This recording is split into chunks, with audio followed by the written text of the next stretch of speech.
Hey everybody, it's Jenna back again with another Crafternoon video for you guys. So this one is super easy, and I guarantee almost that you have everything you need at home right this second to make your very own geometric collage. And let's get to it. Here's what you're going to need. We've got our glue stick here. You can use any type of glue or adhesive that you want. I know on Creative Bug, where we found this, these instructions, they used some specific kinds of paper glue, some fancier glue than our classic Elmer's here. But honestly, anything will work. The Elmer's worked great for us, so I recommend it. Scissors, rulers, and any type of mixed media paper you want. We have scrapbook paper here. As well as some mixed media. These are awesome. We just grabbed these from Michael's or any craft store, really.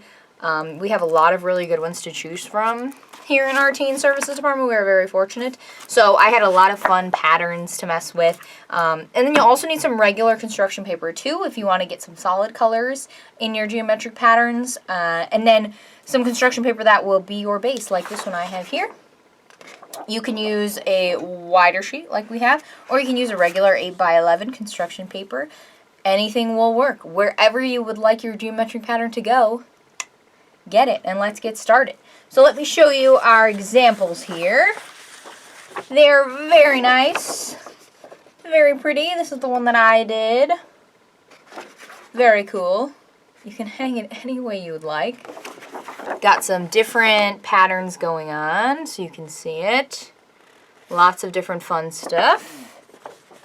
We also have this one as well. Getting some summer vibes from this one. Wow.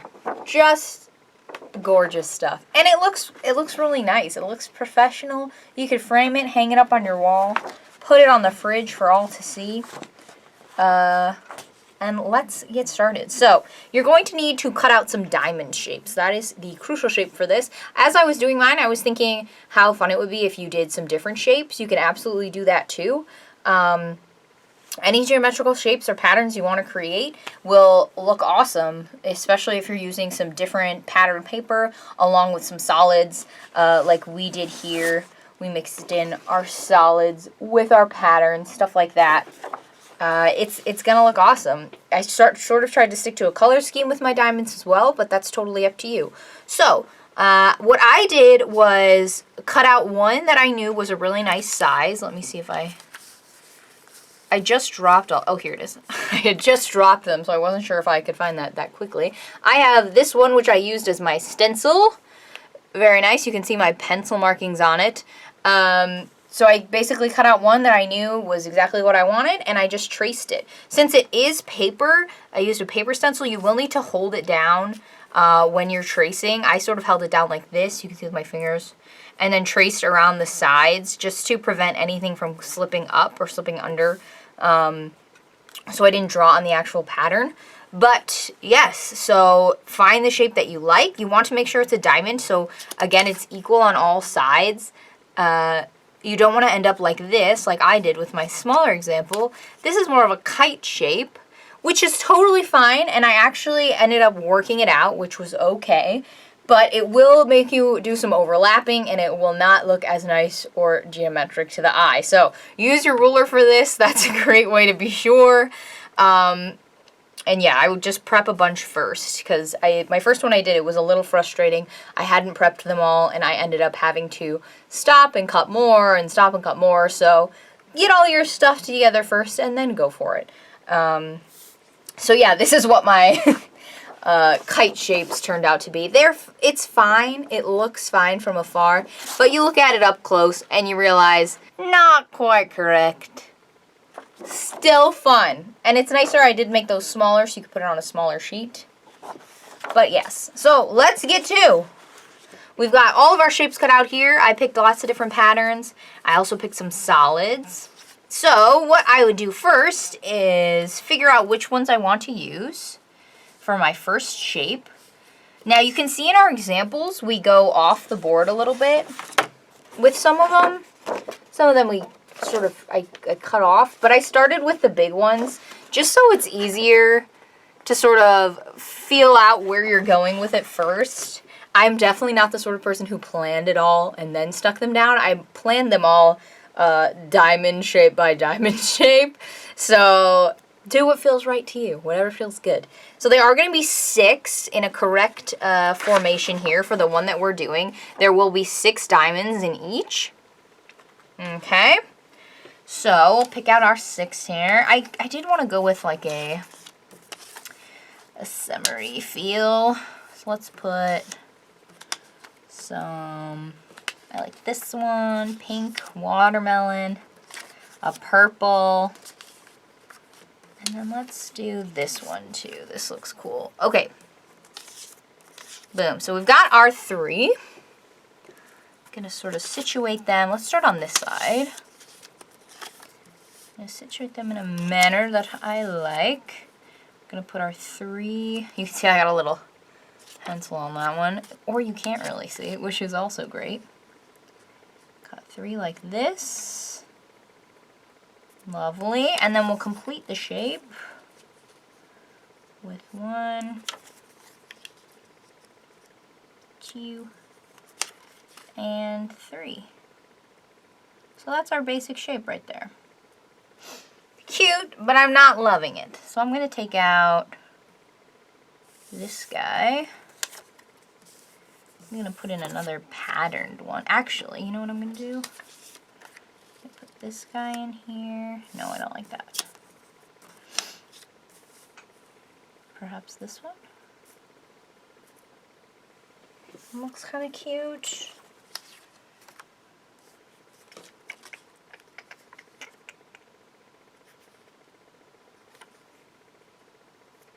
Something like this. I think I like the green. I like that green. This pink isn't doing it for me. It's tricky.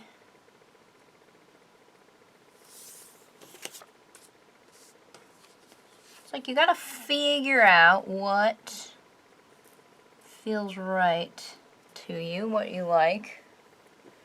I think I like that one. These ones felt so much more cohesive to me, and I think it's because I stuck to a similar color pattern. And I also was really picky about my background. I randomly picked yellow here, and maybe that wasn't a great idea. So let's plan out some more. I'm going to do what I did not do last time, and I'm going to plan out my other ones. Now, when I made them go off the page, I did stick them on as if I was making a whole one, like I'll show you right now. So I did arrange them. See, that's what's... I would recommend having more of the block colors and a lot of patterns as well, because then you sort of get a healthy mixture. These feel way more random than my other ones. Like this, I really liked the patterns that I chose with the different blocked colors. So mess around with it. And again, have a variety. Have a lot of options that you've previously cut out that you can choose from and feel out exactly what you want your pattern to look like. So I'm liking this. I'm going to put this one here. I'm going to put this here. The watermelons. I'm going to steal this one.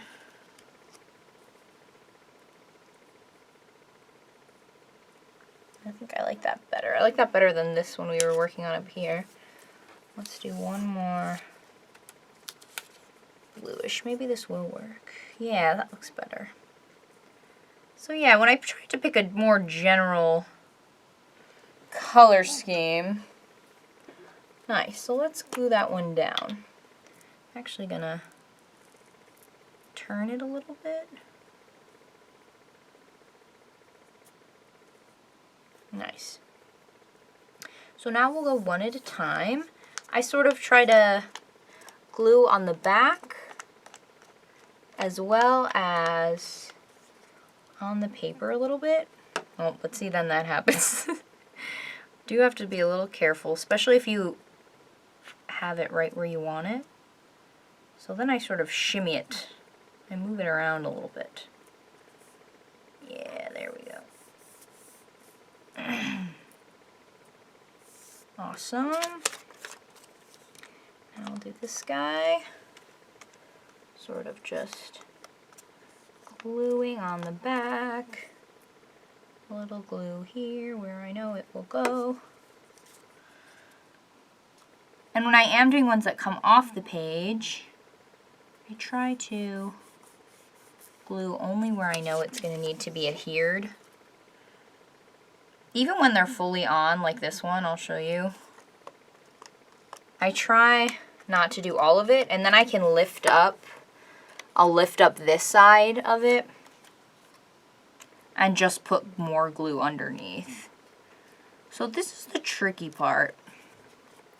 Sometimes, even if your shapes are even, you end up with edges that don't line up. And you just want to make sure to overlap, or even try to just make sure the side points of your diamond are really where they come together, because that's going to be the sort of glaring issue when your art is done if they don't line up together. Oops. Yeah, see it happening with this one. Might have one side that's a little shorter. So make sure, that's my biggest piece of advice for you. Make sure that the side points on your diamonds line up together as they make their bigger shape here. Let's finish up this one.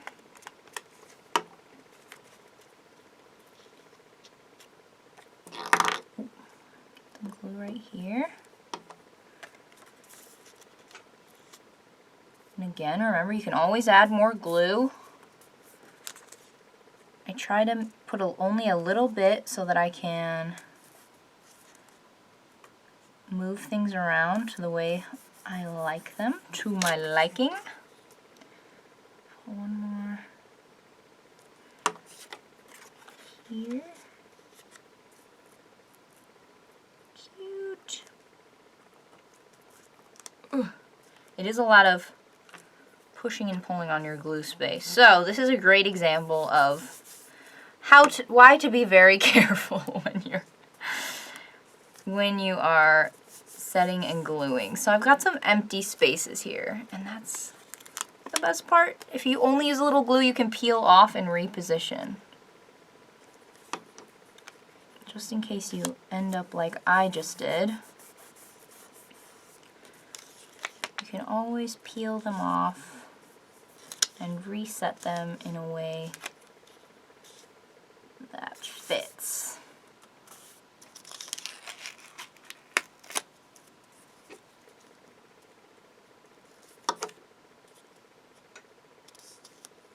Nice. Do a little overlapping. It's another thing, to make the point really clean in the middle, you may have to overlap. See, I put more glue on this one. Awesome. So, not too shabby. A little repositioning had to happen there, but it's gonna be a learning process. You'll figure it out as you go. Alright, so let's take this guy off here. Let me just show you this one so you can see. Alright, not too bad. You can see how there's some gaps. It's definitely something that's going to happen. Another reason to glue lightly. And then I'll show you how I just trim away at the edge to give it that printed effect.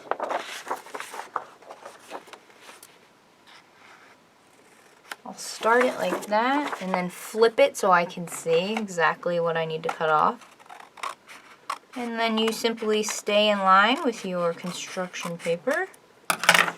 And boom, you have a nice clean edge there.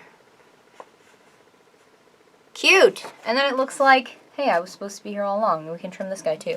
So we'll flip it. Boom. And don't cut a little bit of your paper. There it is. Nice. A nice clean little star who just happened upon this page. So that's really it, you guys. You just keep on trucking and you will end up with a completed piece. Fiddle around with it. I would suggest trying some different shapes if you want to. And you're going to have some very nice art to hang up when you're all finished. Thank you so much for joining us today, you guys. For more programs like this, remember to go to fountaindale.org/events. And of course, if you make this, we want to see it. Share it on Instagram with the hashtag FountaindaleLib, and we would love to see what you guys come up with. Happy crafting. See you next time. Bye.